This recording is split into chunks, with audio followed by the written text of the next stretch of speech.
Hey guys, and welcome to my new movie review for the 2022 movie that came out this year in Australia, because 2022, House of Gucci. Dun dun dun! Man, do I have a lot to talk about in this movie, guys. Wow. Purely because of the length of it, which is almost, it's so shy of a 3-hour film. I mean, it is kind of shy, 2:30 something, 2:38 hours, 2 hours 38 minutes, but still, guys, anyone who has been following my channel for any period of time, you guys know straight off the bat, guys, I don't actually do spoilers in my movie reviews at all, because in my personal opinion, spoilers in a movie review, this is not fair. It's just my humble opinion, guys. So if you want to know more about this movie and you haven't had the opportunity to see it, go and watch a spoiler review, guys, because you won't actually get them from me ever at all on my channel. However, I am going to give you my thoughts and opinions and all that sort of stuff that I feel about this movie, and what, if I feel that you should even see this movie, anything like that, guys. But first of all, I'm going to roll that introduction, guys. I'm going to give you the synopsis in the introduction, the director, obviously the cast, the duration, and what this movie is rated, and then I'll give you my full thoughts on House of Gucci. See you soon.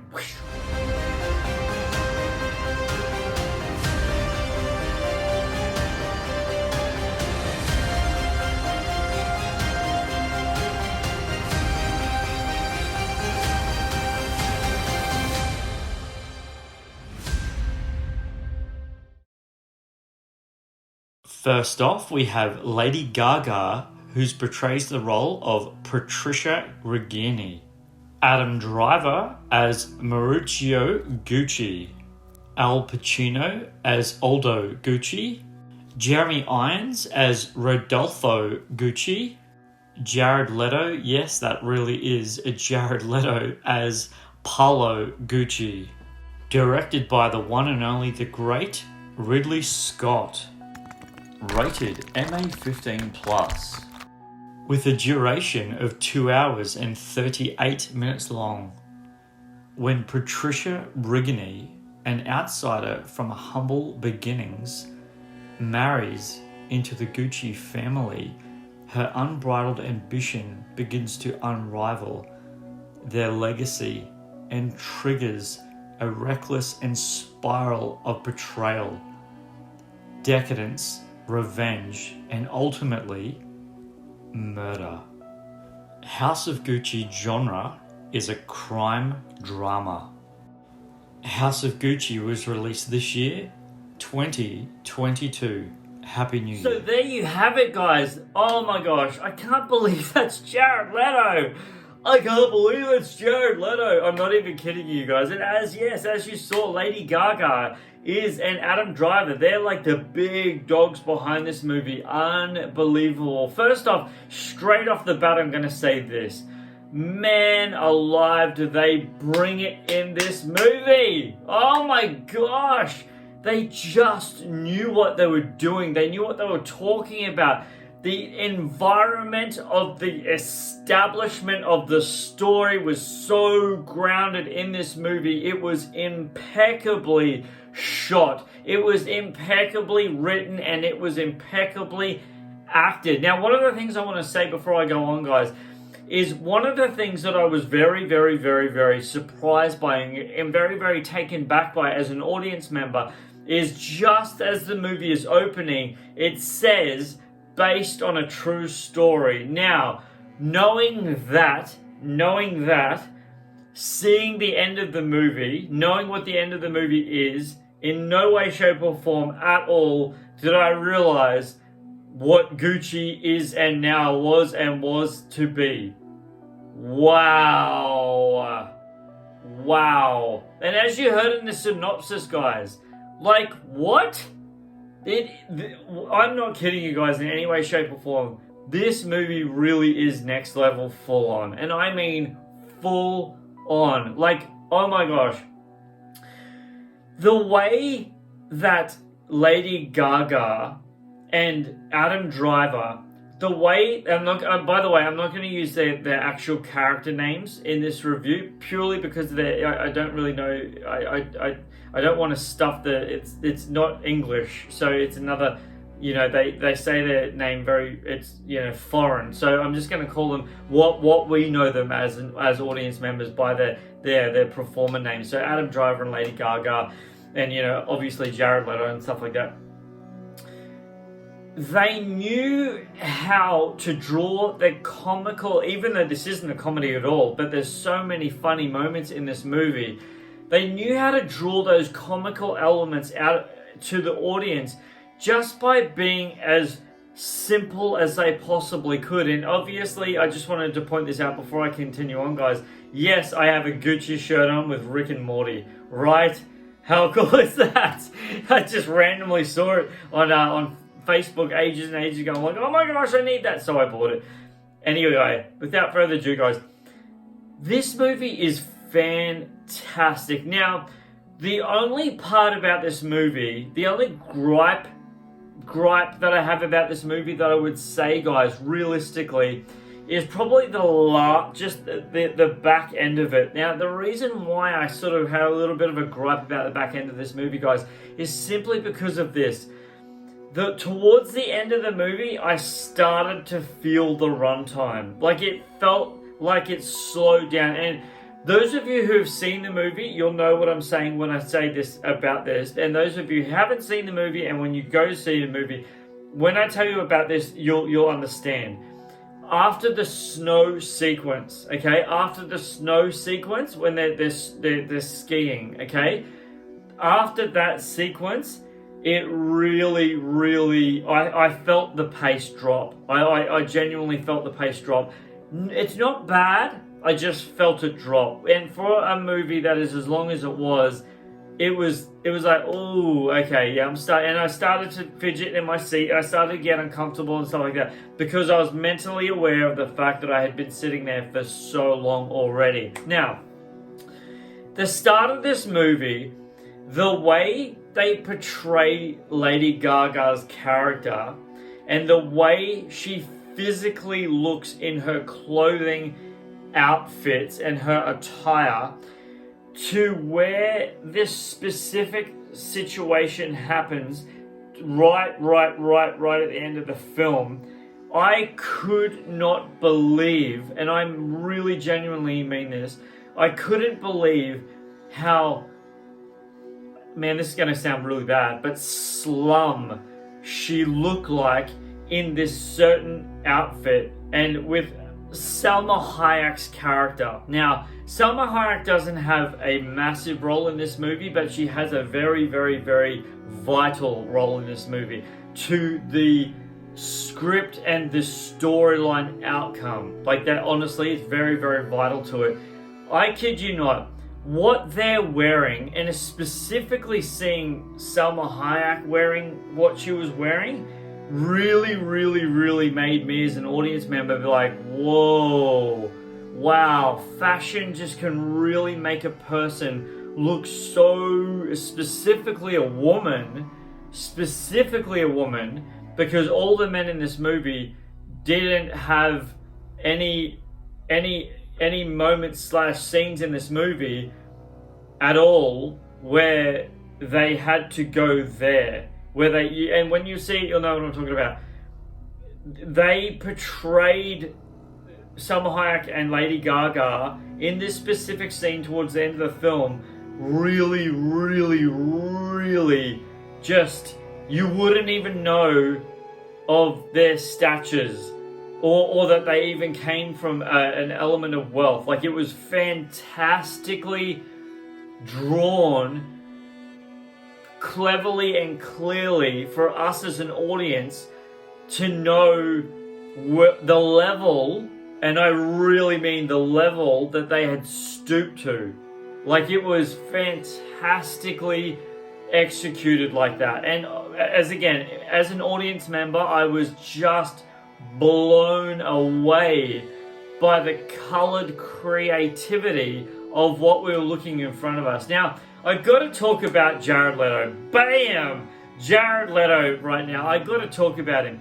He has a role in this film, guys, that is just outstanding. Not once in this movie did I even realize that it was Jared Leto. His articulation, his mannerisms, even the sound of his voice, the vocal range that he used in this movie was outstanding. You wouldn't even think that it was Jared Leto. I kid you not in any way, shape, or form, guys. Now, I have to gripe on Adam Driver just for a second. I've got to say this just for a second. I was very, very, very surprised by this, and it momentarily, and I really mean momentarily, shocked me out of the film. It made me go, holy crap, and I picked up on it like that.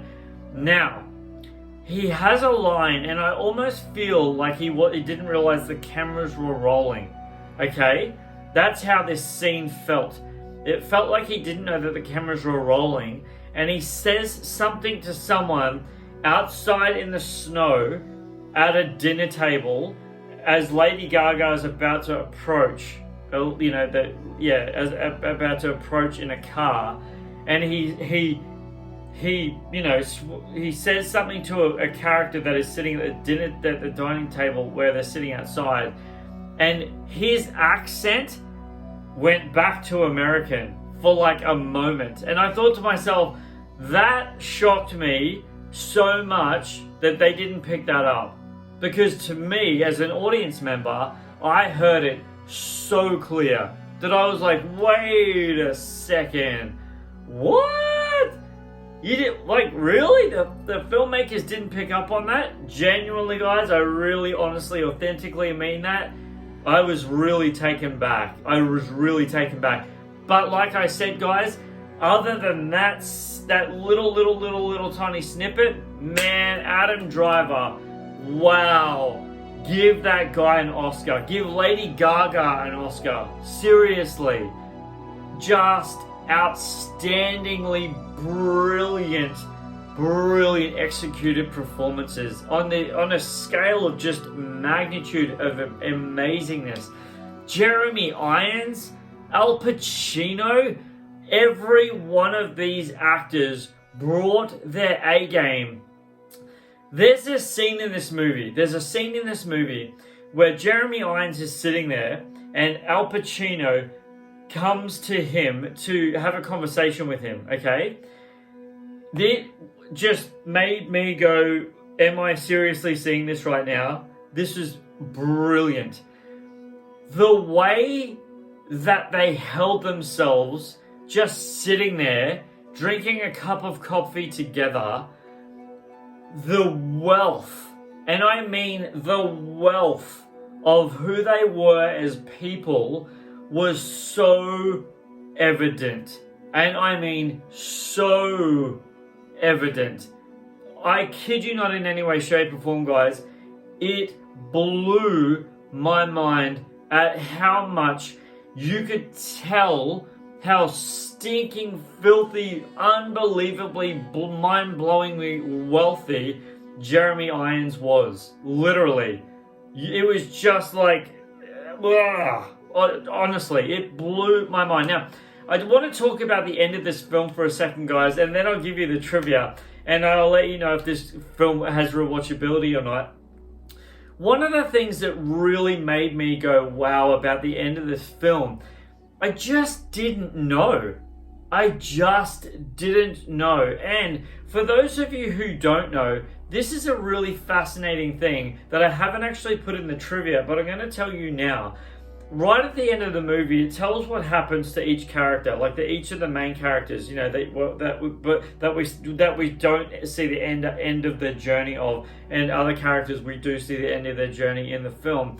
But we see what happens to them, and one of the things that I was really, really surprised about was what the outcome was of the situation that took place. And I was very, very surprised that no Gucci family is alive today. And I was like, wow, which is really, I don't really understand that, because Adam Driver, according, as you see in the trivia, he had 2 children, but only one was mentioned in this film. So I don't really understand the entire outcome of that. Maybe their whole family has passed away since then. I'm not too sure, but I was very, very taken back by that. However, guys, does House of Gucci have in its core element the thing that movies and film need in their DNA to be film? For us as audience members to want to go back days, months, centuries, decades, millenniums later and re-watch it. And that's what I like to call, guys, in my personal humble opinion, say it with me, guys, in 3, 2, 1. That's right, guys, rewatchability. Does House of Gucci have rewatchability? Yes. Yes, it does. Now, obviously the length of the film is very full on. It's really long. However, the acting is so on point. The brilliance and the magnificent direction that this film takes and where it ends up. Honestly, guys, just because of the fantasy level of your imagination and taken back by this incredible, mind-blowing director, Ridley Scott, has taken us as audience members on this journey. It is outstanding. Honestly, guys, you guys are really thoroughly going to enjoy this film on the scale of absolute it is incredible. It really, really is. And without further ado, guys, anyone who has been following my channel for any period of time, guys, you guys know that I love to give you guys trivia to end my movie reviews, because in my personal opinion, guys, trivia on a movie review, that's right, guys, is like icing on a cake. And oh, do I love cake. Yum, I love cake. So say it with me, guys, in 3, 2, 1. Guys, it's trivia time. Lady Gaga's now famous line, "Can we keep a secret? Father, Son, and House of Gucci," was improvised. This was confirmed during press leading up to the release of the film, as the line became quite popular in the original trailer.